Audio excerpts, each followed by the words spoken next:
Photographers are criminals of the night. They often steal light that would have lit our earth. I find them in places so mysterious that they should be arrested. I myself, I'm a prison photographer, and it's ethical, unlike zoo photography, which should be banned in China. I would never support a zoo. You're enslaving animals, but I was forced at gunpoint to join my family. They wanted to go to the zoo, so I was like, you know what? We're going to the zoo. And I brought some stuff, and we got some shots, illegally, unethically. All I want is the perfect camera.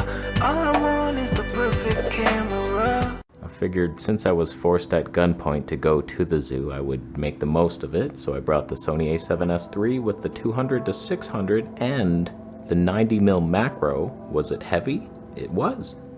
I did not enjoy myself. I tell you, I'm glad I brought both lenses though, because there were moments where I went down into the pavilions and there's like darkness, and I tell you, the Sony A7S III was the ultimate thing to bring, because there's some shots and I was looking down, it's like 64,000 ISO, and it looked good. It was noisy, but noise isn't the problem. You're the problem. Ask your mom. Alright, we'll start with some basic bit shots. I saw a polar bear, he was off in the distance. 4K 120p over here, he's not happy to be in Canada. It's much colder where he lives. It was a heat wave. He was crying inside. That's why you should not support the zoo. It's criminal behavior. I saw some white wolves off in the distance, and there were also people in a cage up in the top exhibit. They wanted to go home to their families, but I got some good shots of them later on. They were being fed bologna sandwiches, and they didn't complain. This is the cutest shot of a wolf you'll ever see. First he's aggressive, and he's like, yeah, I'm just a doggy. I'm a doggy, take me home. I won't eat you, I promise. Do you have any babies? I'll guard them, I'll look after them. You don't need a babysitter. I'll watch them. I'll watch their neck bleed. And I won't drink it. And I don't mean to alarm you, but he did gaze into my eyes. He was like, wow, Sony, huh? They've come a long way. How's the ton in the background? It's not busy, is it? Not fugly looking, I hope it isn't. Oh, it is? Oh, you should have brought the GH6 with the Leica 200mm prime. Why didn't you do that? Oh, did you sell it? Oh, that's stupid of you. I also saw King Seagull. He ruled whatever exhibit that was for giraffes. He's like, I win. I'm winning. I can go wherever I want. I can leave. Do you guys want to go to the parking lot? Let's meet up in the park. Oh, you can't. Oh, that's too bad. You know what's funny? Throughout that whole day, I actually filled up my memory card. I've never done that. Didn't think it was even possible. 160 gigs. Towards the end, I was like, oh, we're done. My favorite shot of the whole day was in the parking lot with my phone, and a seagull flew past me. The glory was ours. Let me fly towards my hands. Towards my hands. Let me fly towards my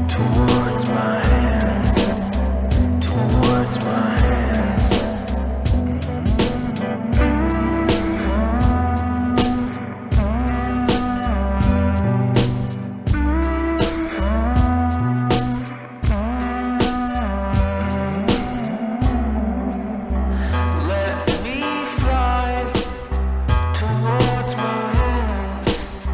Towards my hands. Let me fly towards my hands. Towards my hands. Let me fly towards my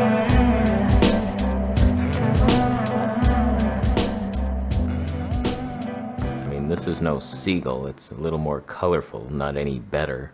The seagulls were actually the funnest part, but here's this peacock not even displaying the things he has. Big flower tail, not even showing us.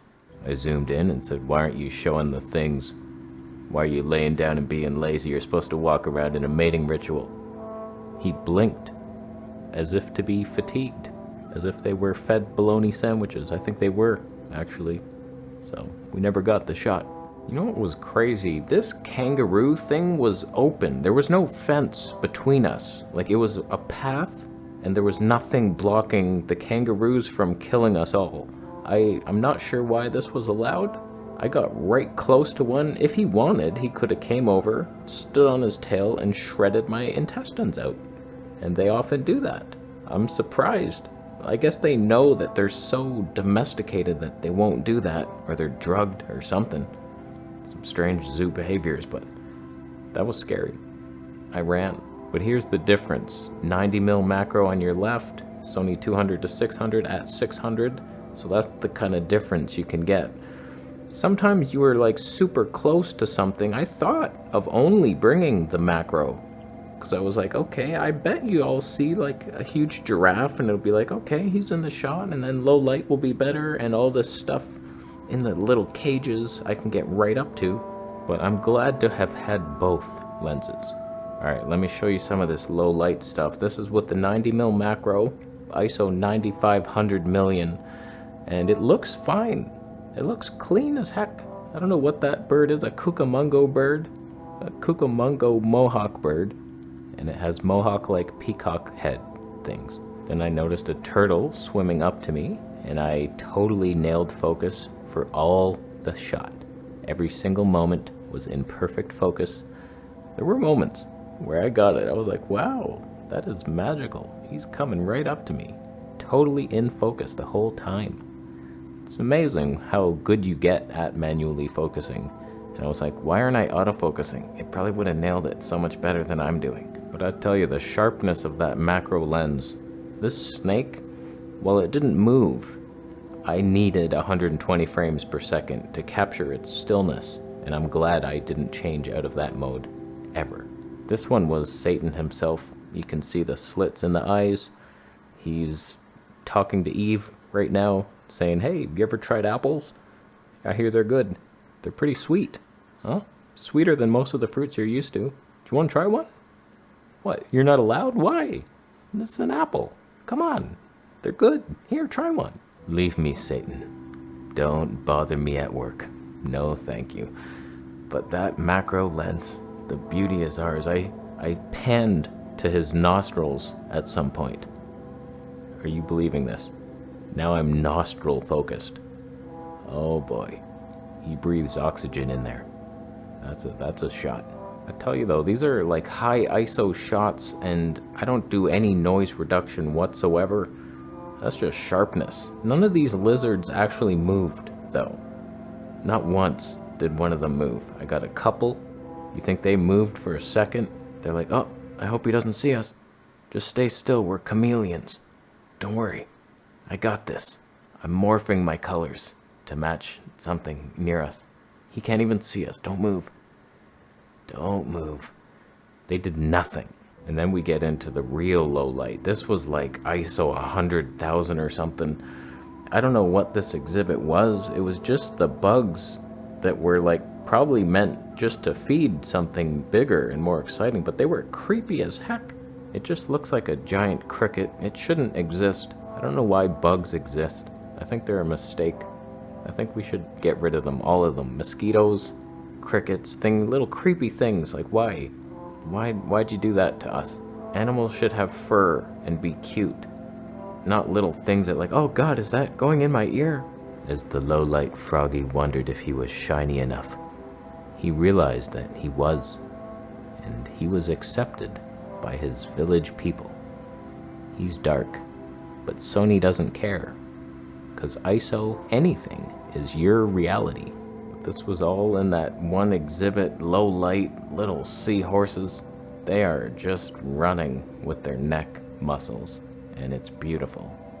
They run, galloping. A lot of the glass of the exhibits were like pretty dirty and scratched up, so some of the shots were just impossible to get focus or get anything magical, but I don't know, I like some of these shots. The jellyfish are pure magic, unless you're in the ocean with them. I was lucky. I went to Thailand for a year and a half. I was in that ocean every day, and I never got stung by one. Probably because I was so paranoid that that was a possibility. I was always looking.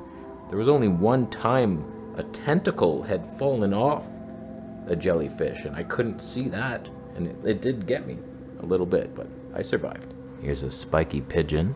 I noticed that he was cute and could probably fly, but wasn't about to show that because it would be too beautiful. He knew that. He knew that. By the way, this 90mm macro, I just realized it has like 15 elements or something. That means there's no 3D pop, and I am saddened that this lens is even on. I've touched it, and that sickens me. It sickens me, so I'm gonna get a Tokina at some point, and maybe that will get some 3D pop back in our lives. Now, if I can just give you guys a tip, if you ever come across turtles, make sure to slow it on down there to 120 frames per second or slower to catch their fine-tuned movements. Now, as you can see, the older sibling on the right is gonna sprint up to catch up to mom. Here it is. You wouldn't have seen it if I didn't slow it down. He was like there, and I think he overlapped him, and the other younger brother was lost forever. I think he got picked up by a hawk. All this brought to you by 120 frames per second. Thank goodness to that. Now, I don't mean to alarm you, but a goat made an alarm call, a sound I've never heard before, but somehow I understood it.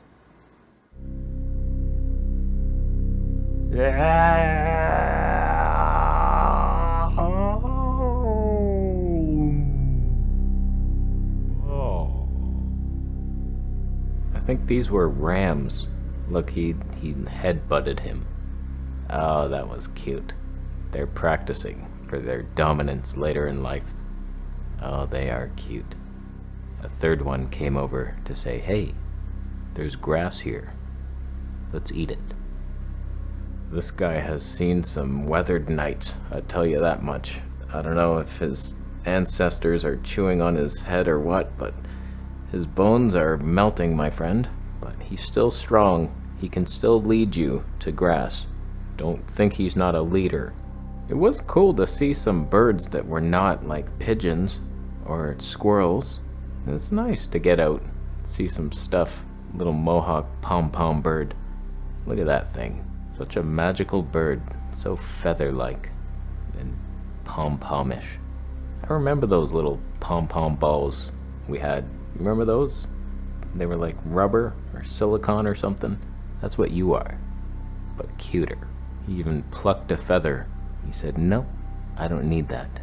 I'm perfection, and I only keep the feathers that guide me to better food. All right, we got one more section with some primates. I have a bunch more footage, but this video will be like 90 years long, so let's get to the lemur. I saw a magical lemur. He looked over at me. No, he didn't. Yes, he did. Yes, he did. Yellow eyes. Mysterious eyes. Oh man, he looked right into my soul. He was like, do you know how long my tail is? I could wrap it around your neck and use your neck to escape this cage forever. And I will do that if you lean a little closer. They're cool monkeys though. Imagine seeing something like that out in the wild. Like there's nothing a human could do. Even though it's like a little smaller than you, you just can see the strength. It would rip you apart and hang off your neck as a celebration ritual. Oh, they walk along logs, and it is cute. Cuter in 120 frames per second, of course. Slow motion technology. I then dramatically zoomed in. It wasn't that dramatic. Yes, it was. I take it back, it was so dramatic. And the tunnel was realized at its full potential. The low-light dreams of our hearts. Wow. I tell you, I was the only guy with a giant lens like this. Not one person came. I saw a bunch of little Canon T3Is, little Nikon zooms, your little D3400 or whatever those were, little kit lenses. I was like, come on, I can't be the only one that cares this much. Come on. I was breaking my back. But the lemur tail told a different story, didn't it? It went on for hours. It went on and there was something hanging at the bottom of it. Another monkey. I am, of course, lying about this. There was nothing at the bottom. I just wanted to make it more exciting because it just continues on forever at the tail. And nothing happened at the end, unfortunately. There was an alligator that did jump up, but he just missed it. You know, the strange thing, the orangutans, they could have got out of this little, like, there was no barrier. It was just a little, like, I guess they don't like water, but it was like a little lake around. If I really wanted to get out as an orangutan, I could have done that, I think.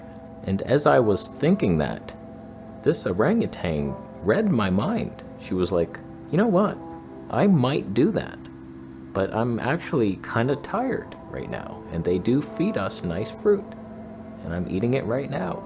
The alpha male, for some reason, was like hiding under this blanket.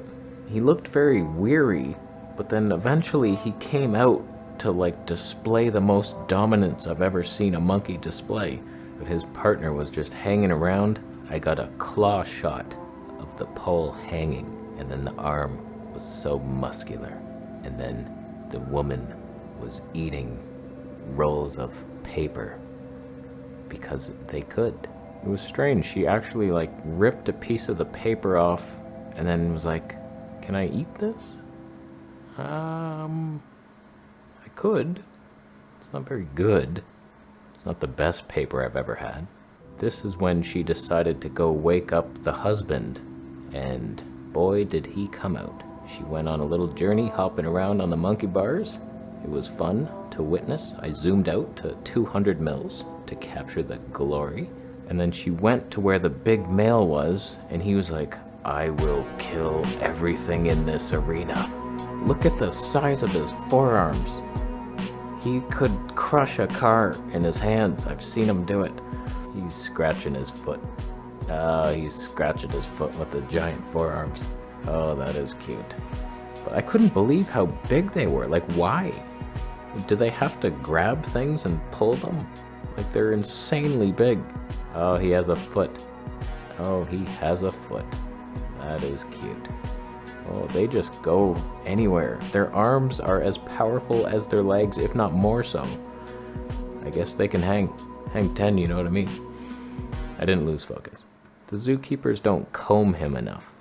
I think they should comb him more and risk their lives to do it.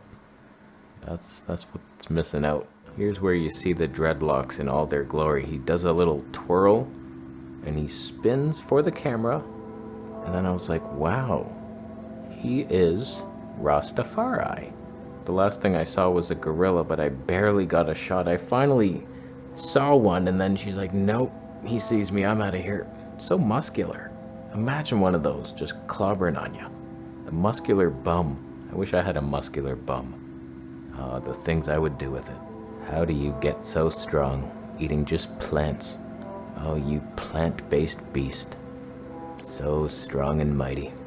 The details of your fur, captured by Sony color science. Wow, you have a leg. That is a leg. So all in all, it was a pretty good trip. I enjoyed even just walking towards the various exhibits. It was like a nature trail. Toronto Zoo, not bad. I will never go again unless forced at gunpoint, but okay. We have animals, and they're treated well for what they are, but they shouldn't exist here. Just go watch someone else's videos in Australia, and then boom, oh, that's what that looks like. I don't have to see one up close.